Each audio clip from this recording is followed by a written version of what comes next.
But joining us now with reaction to all we've been talking about, Fox News correspondent at large, Geraldo Rivera, trial attorney, Rebecca Rose Woodland, and she's the host, you know her well, Justice with Judge Jeanine.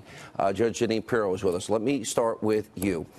You know, I saw this unfold. I see the Twitter report by Carrig. I know they got sucked in. They had no idea who this group was. This is the biggest pro-censorship group in the country. And I don't want the workers for Keurig fired. I don't want them.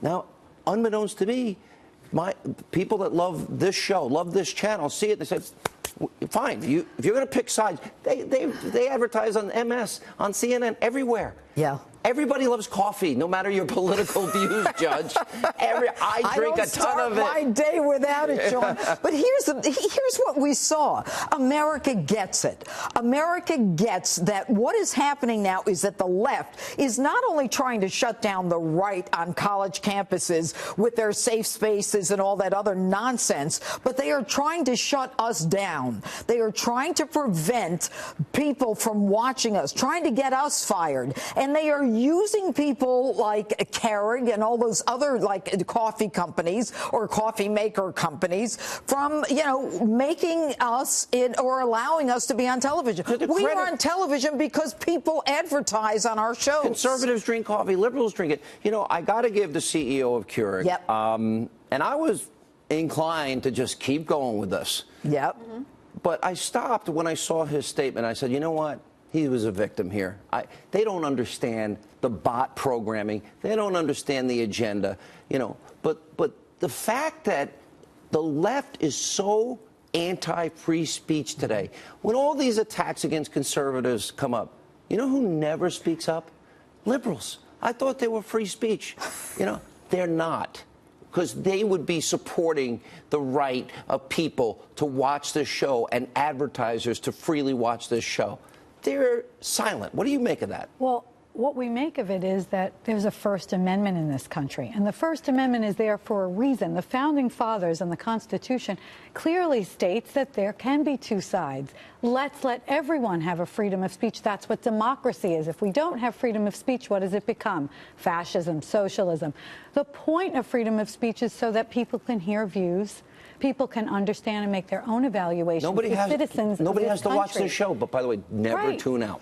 Yeah, we need you. No, you're saving the show. But liberals and conservatives should watch your show. Why not? Why don't we listen to different opposing opinions and make our own decisions and don't come to rash conclusions? The point of law is that we are innocent until proven guilty. Sean, you never said, I was here Friday, you never said you supported Roy Moore. You never said that once. I said I support not rushing to judgment. Yes, you did. That's very different than supporting I support the presumption of innocence. And let me bring Geraldo in. Geraldo, you actually, well, by the way, if I'm not here, Geraldo, our fun debates go away forever. And I would hate to have that happen. We disagree, but we get along great. One of the things that I love about you, speak your mind. When the left literally praised that interview, I thought I did the right thing. This is a serious allegation, should be non-political. We should get to the truth. Everybody deserves the presumption of innocence. I'm not backing down from one thing I said in here. I think that's the right position, and I don't like rush to judgment. Boycotts stink, but hypocrisy stinks even worse than boycotts. When you have a group like Media Matters, which professes to support and protect the First Amendment, undermining the First Amendment rights of everyone else to have access to the shows that they want to watch, that is such gross hypocrisy, it is grotesque. The other thing is, everyone admits that no one put the nail in Roy Moore's political coffin more effectively than you. I know that was not your intention. But when you asked the tough questions, you asked every single question that had to be asked, and his answers didn't match the ferocity of the accusations. Everyone, even those on the fence, suddenly were saying to Roy Moore, hey, Judge, maybe you better find by the way, something else to do. Ted Cruz pulled his support for Judge Moore. That is huge. Huge news tonight. Well, there's that fifth accuser and then that whole inscription in the yearbook. My goodness, how creepy is it that a district attorney signs a 17-year-old kid's yearbook and signs it with flourishes and love? I'm surprised he didn't put a heart, a broken heart. Why didn't you call me an XXX? I mean, it was pretty. It's contemporaneous proof, as I've asked for in these cases, because, you know, you have no statute of limitations. This case is 38 years old or 40 years old in the case of the fifth accuser today. You have no, but you have some contemporaneous corroboration that Roy Moore, the district attorney, the young district attorney, was hitting on this high school senior. Okay, well, look, I spent my career doing this and trying to assess between a complaint and whether or not there is sufficient evidence to go forward with a criminal case, prove beyond a reasonable doubt that a crime has been committed. And make no mistake, everybody talks about the presumption of innocence, but every time a prosecutor goes into that grand jury, we don't go into the grand jury thinking we're going to give them the presumption of innocence. We go in saying we're going to get a conviction here. Now, this fifth person and the statement that she gave is compelling evidence, and there is no question, based upon what I read in that statement, that this 32-year-old district attorney was grooming this young girl, going to her place of business where, as a young waitress, she would stay there until 10 o'clock at night.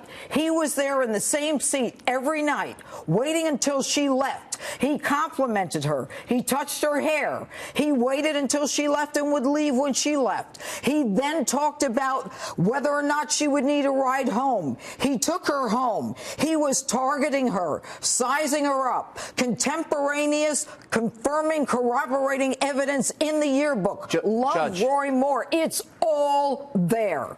This only came out today. Right. We have seen those kids with Duke lacrosse wrongly, falsely accused, and 88 professors jumped on the bandwagon, rushed to judge. Those kids' lives will forever be impacted.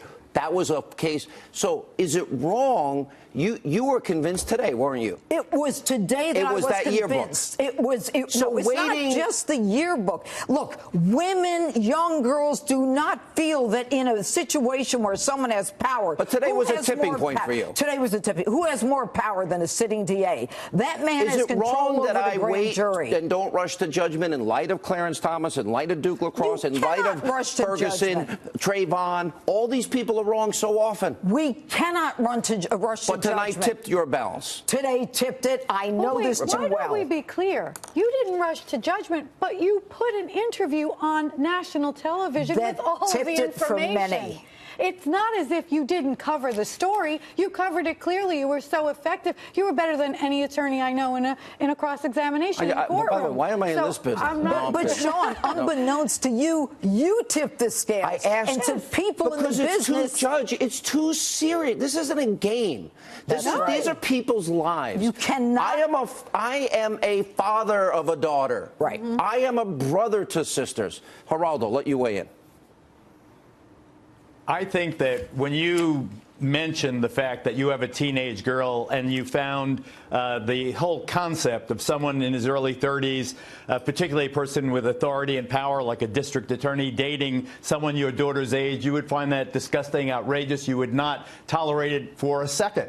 And I think that in that moment, Sean, you became the surrogate for dads everywhere, all across the country. And I think with that question and his halting and contradictory answer, you really took this from a remote charge and a if it's true kind of context to one that really allowed people to put themselves in that position and suggest, you know something, this is really creepy. This guy is really beyond the pale, and it's just, you know, it gives you the kind of heebie-jeebies. And is this the person? Now, I understand Alabama, and, you know, my lawyer's from Birmingham. I was honored down there. I love Alabama. But it has a quirky, defiant streak to it, and I think that we have to appeal to the Alabama voters now, the common sense, and I believe that they will rise to to the occasion that even though they want to defy the man, this is the case where they've got to go with the literally evidence. have seconds. Okay, but it's not about that right now. What it's about now is about the fact that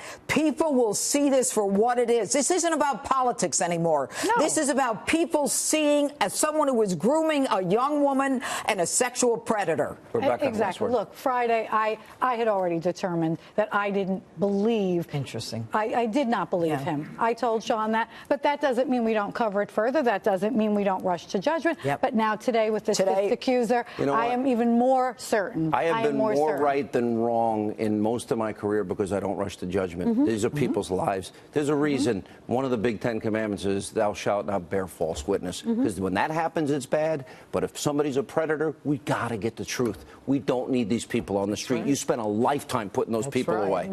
All right. Thank you all for being with us.